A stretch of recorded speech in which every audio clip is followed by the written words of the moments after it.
என் பேர் விஜயலக்ஷ்மி. என் கணவர் பேர் ஷேக் காதர். எங்களுக்கு 1.5 வயசுல பையன் இருக்கான். ஷேக் காதர் அவர் மேலே வந்து இங்கே காஞ்சிபுரத்தில் இருக்க காவல் நிலையங்களில் பல குற்ற வழக்குகள் நிலுவையில் இருக்குது. போன வருடம் ஜூலை மாதம் 11ஆம் தேதி வெளியில் வந்தார். இப்போ வரைக்கும் அவர் எந்த குற்ற சம்பவத்திலையும் ஈடுபடவே இல்லை. கோர்ட்டுக்கு வந்து கேஸ் வந்து அட்டன் பண்ணல, வாரண்ட் ஆகும் அப்படின்ற பயத்தில் வரும்னாலும் ரிமாண்ட் பண்ணிவிடுவேன் அப்படின்ற மாதிரி அச்சுறுத்தல் பண்ணதுனால அவங்க கோர்ட்டு பக்கம் வரல. அவங்க தாயாருக்கு உடல்நிலை ரொம்ப மோசமான நிலைமையில இருக்காங்க. அதை பார்க்கறதுக்காக இன்னைக்கு மதியம் ஒரு 1-1:30 மணி போல் போயிருக்காங்க.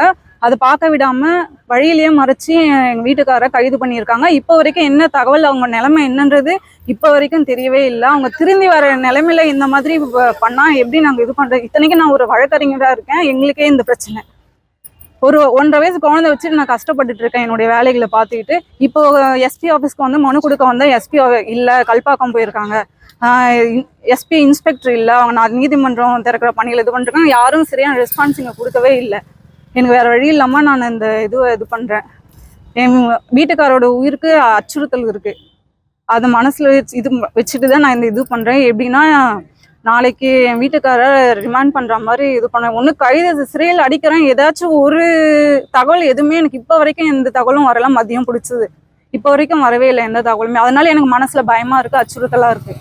அதுக்காக நான் எஸ்பி ஆஃபீஸ்க்கு வந்திருக்கேன் மனு கொடுக்கறதுக்காக. அவங்க இல்லைன்னு சொல்லிட்டாங்க. நான் திரும்ப போகிறேன். அவங்க உயிருக்கு அச்சுறுத்தல் இருக்கிறதுனால நான் இங்கே இது பண்ணியிருக்கேன். என்கவுண்டர் அந்த மாதிரி எதனா சம்பவத்தில் ஈடுபடுவாங்களோ அப்படிங்கிற பயம் எனக்கு ரொம்ப இதுவாக இருக்குது.